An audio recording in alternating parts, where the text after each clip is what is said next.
नमस्कार। मैं जोगीराज चौहान।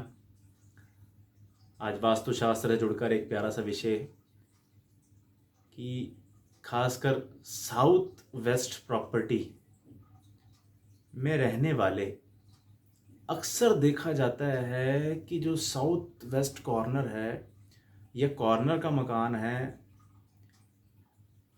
या कॉर्नर ना हो के उनका जो मेन दायरा है, ग्रेविटी है, वो साउथ वेस्ट के दायरे में ज़्यादा आ रही है या वो रहते हैं।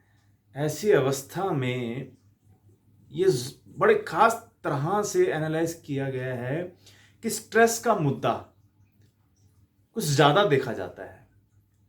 कोई ना कोई कारणवश परेशानी घर में चलती रहती है।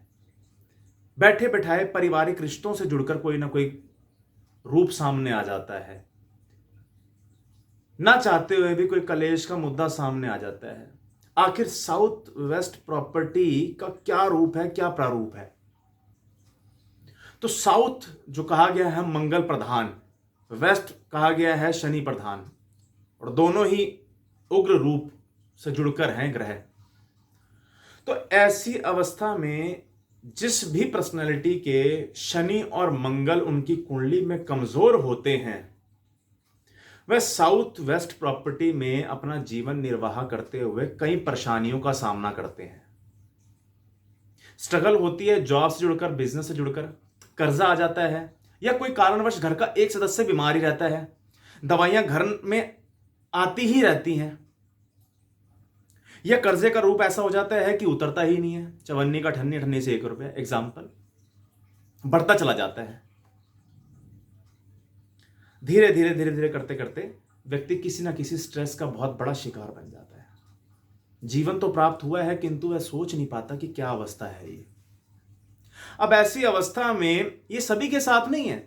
अब जिस पर्सनैलिटी की कुंडली में मंगल और शनि स्ट्रांग होगा वो फेस कर जाएगा, वो शिद्दत से समय भी निकालेगा, वो काम भी करेगा, वो हिम्मत भी कमाएगा, हर तरीके की शोहरत भी कमा लेगा। और उसे जो साउथ वेस्ट प्रॉपर्टी में जुड़कर जो संघर्ष सामने आता है ना, वो संघर्ष उसके लिए एक गहरा उत्तम साधन बन जाएगा जीवन को चलाने का। दोनों ही मुद्दे देखे जाते हैं ऐसी अवस्था में। अब वास्तु के अकॉर्डिंग देखा जाए तो ईस्ट फेसिंग प्रॉपर्टी बहुत प्यारी मानी जाती है, लेकिन सूर्य अगर डिस्टर्ब हो कुंडली के अंदर या ईस्ट फेस प्रॉपर्टी में ईस्ट की जो ग्रेविटी आती है वहां पर कोई भार रख दिया है या टॉयलेट है या वहां पर कोई हवा का सोर्स ही नहीं है या गंदगी पड़ी रहती है, तो ईस्ट जो फेसिंग प्रॉपर्टी है वो भी कोई ना कोई कारणवश लॉस दे देती है। तो यह मुद्दा बड़े शोधन के साथ समझना है कि जो साउथ वेस्ट प्रॉपर्टी है क्या सभी को फलती है। यह विषय को क्लियर करते हुए मैं कह रहा हूं सिर्फ और सिर्फ उनको फलती है जिनका शनि और मंगल अपनी कुंडली में बहुत अच्छा बैठा हो, और खासकर या जिनके एस से नाम है, ए से नाम है, एन से नाम है, जी से नाम है, वह साउथ वेस्ट प्रॉपर्टी में अच्छा निर्वाह कर पाते हैं यदि उनकी कुंडली में मंगल और शनि भी अच्छा है।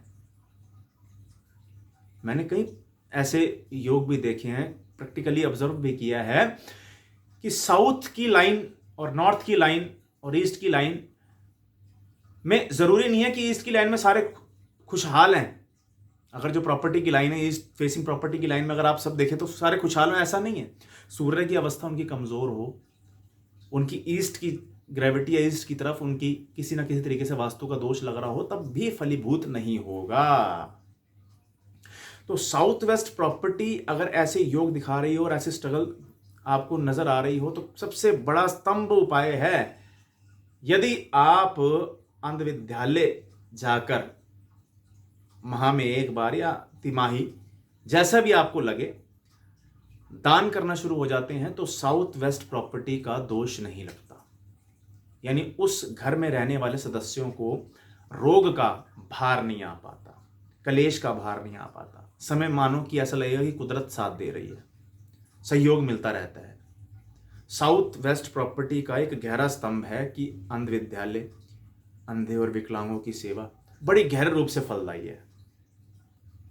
और इसी के साथ साथ मैं हमेशा एक वास्तु के लिए बड़ा उत्तम उपाय बताता हूं कि तांबे के दीपक में 27 लौंग कपूर के साथ यदि ज्वलित की जाए ब्रह्म स्थान में, यहां जिस आपके घर में कोई कॉर्नर कटा हुआ है या दोष लगा हुआ है वहां पर ज्वलित करते हुए अगर आप वास्तुदेव को प्रार्थना करते हैं कि संपूर्ण तरह से नवग्रह शांत रहे और घर में खुशहाली प्राप्त हो, तो यह उपाय बड़ा प्यारा फलीभूत होता है वास्तु के आधार पर। इसी के साथ यदि कोई भी दिशा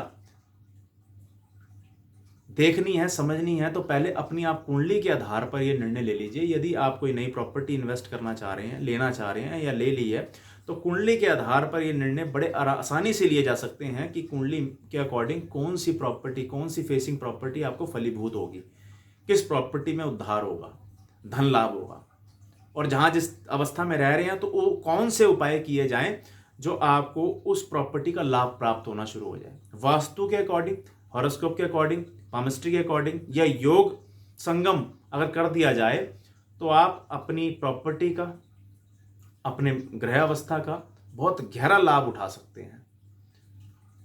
और एक साधारणतया जो मैंने आपके सामने ये उपाय रखा है, ये उपाय 110% की श्योरिटी के साथ फलीभूत होगा ही होगा। दान कभी विफल नहीं होता, याद रखिएगा। और खासकर ऐसे जो अपनी जिंदगी की गहरी तपस्या के साथ जुड़े हैं, जीवन जिसे प्राप्त हुआ है, और विकलांगों को जो जीवन प्राप्त हुआ है उन्हें अपने जीवन की गहरी तपस्या के साथ प्राप्त हुआ है। मानो कि उनके अंग संग परमात्मा ही है, कि वो सृष्टि को देखने नहीं दे रहा किंतु सृष्टि के सर्व भोगों की प्राप्ति भी करवा रहा है और गहरी तपस्या भी ले रहा है। ये सत्य प्रमाण है। और यदि उनकी सेवा में आप जुड़ते हैं तो आपको भी सर्व कृपा प्राप्त होगी, रास्ते प्रबल होंगे। ये उपाय ना मानिएगा, ये ब्रह्म अस्त्र मानिएगा जीवन को खुशहाल करने का। धन्यवाद। फिर मिलूंगा प्यारे से विषय के साथ नेक्स्ट वीडियो में।